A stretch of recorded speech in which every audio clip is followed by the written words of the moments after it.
What is up the world of the living? My name is Lyarrah and welcome back to Truly Bedrock. Friends, why did I spend iron last episode making iron bars for a cactus farm? Glass panels don't cost iron and are much better because of that, and do exactly the same function and have exactly the same hitbox. I am disappointed in myself, and you should be too disappointed in myself, because I thought I was smarter than this, but obviously I am not. This is though beside the point. What's on point is I have promised you that I will finish my cactus farm, and I finished it. Check this one out. It's a sizable one. There are just 2 layers of cactuses, and yeah, it takes quite a bit of footprint, which really doesn't matter, because we agreed last episode that this entire base will be built around the idea of several farms, not just the cactus one, providing materials for composting. Which, by the way, we decided that the cactus farm will only provide material for composting after it filled in a double chest of cactus, and would you look at that, we have 9 stacks and another 4 stacks. And that's pretty flipping good, considering that I also gathered these 4 stacks back when I was building it. Because guess what, while I was building it, it was already producing cactus. So, project from the previous video can be officially counted as finished. And on top of that, I took my time to terramorph landscape around it. Meaning that in this video, we'll be able to finish the terramorphing and the landscaping and use the cactus farm as the base for our first build in my proper base. That their factory phase does not count just yet. I'll be probably living in it sometime later. For now, let it be. It's fine guys, don't worry. And while we're on a topic of things that are perfectly fine, guess who is perfectly fine sitting there in the Nether? You're never gonna guess. You get 3 guesses. Absolutely, definitely. Wait, what? No, wait, where are they? There they are! My villagers. That's right, a couple episodes ago, not last episode, we agreed that we'll be using the snowy villagers with the huts as our common folk of the town of the Moonfall, and at the same time, we'll be using the savannah librarian villagers as our council for the library, for the council of Moonfall, as the scientists who will be developing the ideas and basically as a think tank for escaping the catastrophe that is crushing Moon. And yeah, if you think that I only got 2 of them for me, you all will be mistaken. Check this out, I said. There we go, and come on. I went too far. This is the tunnel to the snowy biome. I had... Nope, here we go. There they are. Behind the scenes, between the videos, Lyarrah and I took the time and bred up a bunch of savannah villagers from a savannah village not too far away from my actual base. Now, of course, it being not too far away from my actual base in the overworld does not count as much as it being not too far away in the Nether. And so they've been sitting in here awaiting their arrival back home. Well, home, not back home. Their home is that way. My home is that way, and that's where they are. Pigman, don't you dare suffocate my... Pigman! How do...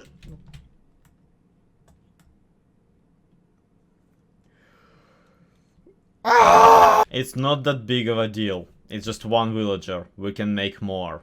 There's no need to rain fiery death on every pigment in the vicinity. Though I do need to take out this one, the one sitting in the boat, simply because then I will be able to just sit in the boat too and drive my villagers home. So let's see. I have a sharpness 5 sword. That should be enough, right, to one-shot a pigment if I critical hit. Critical hit! This was a mistake. This was a mistake. This was... As I was saying before I was rudely interrupted, we need to build stuffs. And that is only actually supported by the abundance of villagers being right now in front of my nether portal. The main reason I haven't gotten them into the world, into the overworld just yet, is not because I don't want them here, but because I don't want them here all at once.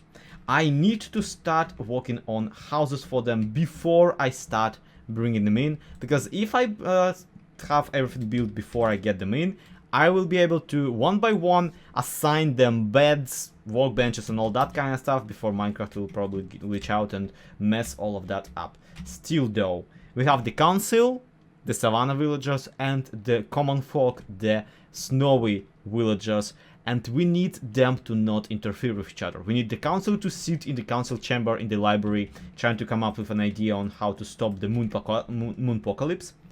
And we need the common folk to just kind of common and folk and do that kind of stuff. So they need to be brought in one by one, and the 2 houses are already built, which means that right now I need to figure out exactly what I even want to build in here. We have plenty of space, we have plenty of ideas, we just need a block palette, and we also just need to restock my iron shop because, again, yesterday, last episode, somebody bought it all out, and someone needs to restock it too, and that someone has to be me. What are you doing in the nether, you regular pig? This is zombie pig person area. You shouldn't be in here. So here's a development and a half. Someone left cakes in front of every shop in the entire shopping district. Hi, Phantom. And on top of that, that someone also left a cake review with every single cake. Which is not a review of the cake itself, mind you. It is supposed to be a review of the actual shops, as far as I can figure out. For this one, for example, they said, cake review, good prices for rocks, umbrella is a weird logo choice though. And I guess my pickaxe really does look like an umbrella. Good eye! Though really, only barely half a cake? Seriously?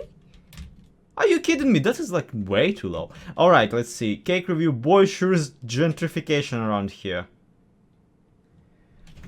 Okay Google, what is gentrification? No, I'm not speaking Japanese, crying out loud. This one says color straight from a Sims game, cramped aisles, which I have one aisle and it's like, what? It's 3 blocks wide, dude, seriously. Is there anywhere like a sign saying who is it that did the reviews? Feed your doggos. Oh wow. Okay, I need to hold myself back because I love this kind of crap and I might end up just running about reading everybody else's ones, which you probably will be able to read anyway in everybody. Cake review basically abandoned. There's like 1 slice left. Oh, is this Prowls? This is Prowls the end. Oh yeah, that's been out of stock forever. Fox. Okay, just what I'm gonna look up one more thing, and I'm gonna go back into what I was. Shut up, Phantom. I'm gonna go back into what I was doing. How does Foxy and Slack's shop compare to Silence one? So this is like approximately half a cake, right? Decent prices. Rocket's always out of stock. And then we go to what's his face? The dragon head. And the dragon head says cake review doesn't actually lead to cave performance. I just there you go. That's more than half a cake. So checkmate, Team Slaxy. Alright, back to what I was doing, which is picking out the palette for my town of Moonfall. You know what? I actually think that would be best made in creative single player. Just let me experiment with stuff, and I'll be right back with you. Oh, this will be a bit of a hard one. Alright, take a look. This here is the original house design that I planned to be my first ever house on the server. Back when the season was just starting, and I was just experimenting around. Actually, this entire season world was before. This entire season is exact same seed as season 1, and at the same time, it is basically just, you can find historical monuments of every single thing I've built. Like, for example, this here, town square. This is the exact same pattern I used for the revived town square later. And actually, you know what, now that I think about it, the gray of the underside stone and light gray concrete actually looks really well and really fitting for a moon pattern. So maybe when I'll be building the town of Moonfall, I can reuse this design, because I ended up having having a chunk of moon stuck in the last town square I built. I am better off building another one, just, you know, visual, because I really like this design, and not having it on the server at all would be a bit of a shame. So that. Also, this is where I first figured out houses for my villagers, and as you can clearly tell, they originally were meant to be much smaller than the ones I went for in the revive, and much brighter, because they used white terracotta instead of, obviously, purple, magenta, that kind of one. I'm still happy with the revive and the way it went, but building on this tiny scale is actually something I really wanted to experiment with on this season. So this is my kind of final decision on the topic of the town of Moonfall. I want the town of Moonfall to be a bit of a two-layer society. When you have common folk running about in the snowy villager outfits with hats that have the moon on them, on the back of their heads, kind of doing just work to support and help gather resources because they want to participate, they want to help the cause. They truly and honestly believe that the council will figure out, council of librarians, council of scientists, thanks to their effort, will figure out a way to prevent the moon apocalypse, the catastrophe in which the moon falls onto the ground and just destroys everything. The council, in the meantime, lives in a much more bigger area, but as a little bit of a clan, as more of their own society, something between the monastery and a scientific, basically a university, yeah, a university. Actually, you know what, let's just call it a university instead of the council. And as a result, this is a society that, like, not just appreciates knowledge, appreciates what the university people actually do. They care about their own survival, obviously, but they only care about it in the second place. Like, it's all second place to the great project. We need to prevent the moon from killing us all. And the council, in the meantime, also, I don't want to go insincere here. I want them to also be sincerely, desperately trying to prevent the moon from falling. And if the only thing they came up with is just surrendering to Vault Tech and opening up a portal through which they will escape in the case of the moon falling, it's fine. I'm okay with that. That will be just a fun idea. Now, here is where it gets a tiny bit complicated for me, because so far it's pretty simple. There are people who want to help, and there are other people who want to help, but they're smarter, so they are designated science persons. Here's what gets kind of complicated. Architecture, because of course architecture. On one hand, I want to go with this light blue, very pristine looking, very light on the eye feeling that the light blue outfits of the villagers already have. They have really interesting, really kind of pastel coats on them, and their hats are white, so I think this style of building will be really easy to implement here. However, at the same time, I need to keep in mind that I already used this style on this very channel back on Full Stack Season 2, and that was fun and great, but we were building in the snowy area, so that actually looked really good in the snowy area itself. In the meantime, these are people actively preparing for apocalypse. This is a society dedicated to that. So I don't see their architecture being light blue. I don't see their houses being this hopeful light color of the sky. I kinda see them more in the red and the nether brick. Especially if they are in coalition with Vault Tech, which is the hub, the nether hub, so I will obviously have a lot of nether brick to go around. So what I think I will do is I will go for this more oppressive feeling of dark reds and bright reds and that kind of stuff. Everything will be paved over.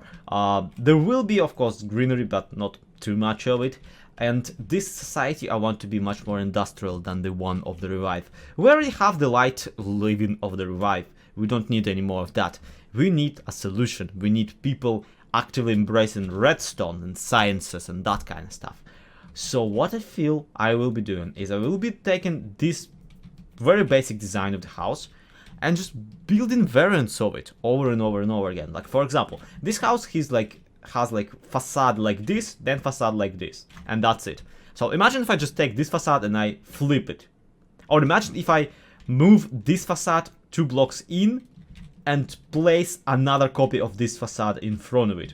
That would be something, right? And imagine also the university itself, which will be a much bigger structure, because it has to house the library, the experimental chambers, all that kind of stuff. And of course it has to house my cactus farm, because that's where my cactus farm is. No, really, I want the university to kind of be on this hill, which, by the way, yeah, this is the exact same seed as the world of the season 1. So this is where my cactus farm is. So this is where the university will be, and this is the approximate size it will be too. So this is where's my cactus farm, then there's a university on top of it, and then it will be kind of overlooking the town itself. And if I play this right, if I go somewhere in scale, right between these tiny houses and these tiny bit bigger houses, then when we look at it from above, it will look mighty impressive. It will be all in a unified color. Because we're using both red nether brick and regular nether brick, we'll be able to do a lot with the variety. Because red itself in Minecraft has quite a bit of variations. Check this out. We have redstone blocks, we have red nether brick, we have regular nether brick, which is also red, we have red concrete, red terracotta, we have red wool, we have red shulker boxes, red glaze terracotta, all that kind of stuff. This is plenty. This is great. Meanwhile, blue is kind of underrepresented, though it does have a really cool thing where it goes rather well with white and contrasts rather well with dark brown of the dark oak. But red, in the meantime, also has a very interesting contrast and capability to it. It goes great with black, and that, I feel, is the perfect representation of what we're trying to go for. This oppressive feeling that the universe is collapsing and we need to kind of embrace it and do something about it. Because yeah, if we don't, we're all gonna die. But that's kind of depressing, so let's not think about it. Another cool thing is that red actually goes really well with bookshelves, and especially with lecterns, because of this little red bookmark that they have, like little red cloth at the front of it. At the same time, black and red combination, if we just look up the enchantment table, yeah, there it is. You'll find that it does have a little bit of a blue on it because of the diamonds. But it also has a lot of red and it also has a lot of black, so it actually fits rather well. Which just means that we will have an incredibly easy time constructing the interiors of the university, because as a university, it will ultimately be just a giant library with a bunch of people doing a lot of different kind of research. So yeah, this is something I should try and I should go for.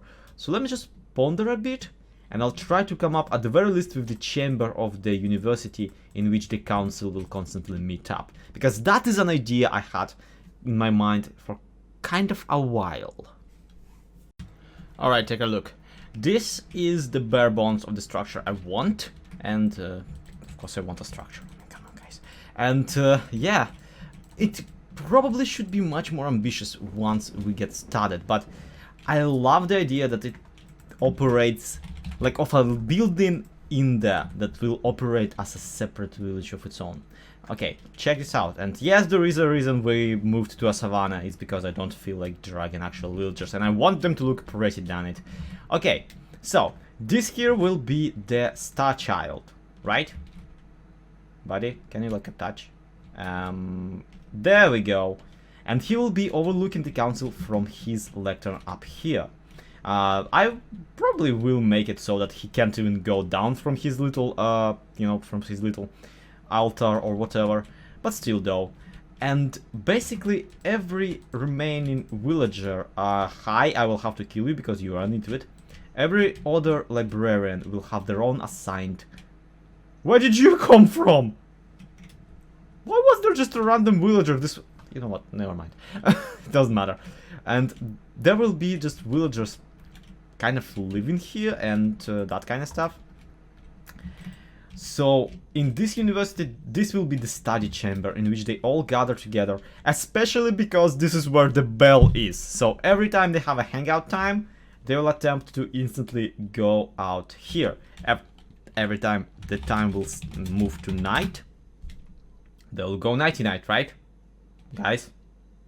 Shouldn't you be leaving? There we go. Yeah, they will go nighty-night. And unlike with the revive, I actually don't intend on assigning their beds that harshly.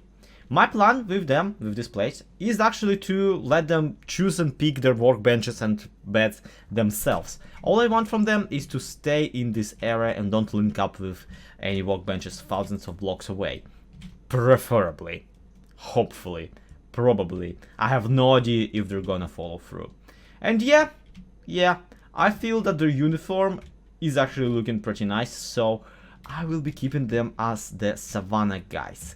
The other problem is that I don't yet know how many of them I want, because every single one of them I want to also be responsible for one particular enchantment book that will be maximum level, like an efficiency 5 book, a mending 1 book, a looting 3 book. So whenever I need a book of some sort, I'll just enter here and buy one from them. That seems to be the plan. That at the very least is my plan, and I don't know. I hope I will be able to stick to it. But of course, we can't let it be like that. We need to decorate it properly. And that will be obviously really easy, because again, red goes well with bookshelves, and oak goes well with bookshelves, and we don't have that many bookshelves in the actual game, on the actual server. That is a bit of a whoopsie. Probably should have thought about it beforehand. So I guess this is sadly as far as we can go this episode. I found exactly 1 book in my possession, and I made it into a written book so I can write down this list of stuff to get just to start building this project. Have I overestimated my ability? Probably not. Probably not. It's just that I really want this video to come out on time, and also we don't really have much time left in this episode. This is the creative process, guys. Sometimes you just gotta stop and think before you do something. And I know that we don't do much of that on this channel, thinking that is, so we better start doing that. For now, that's gonna be it for today. Thank you everybody so much for watching. This has been ZloXP, this has been Truly Bedrock. To be continued, have a good one. Bye bye.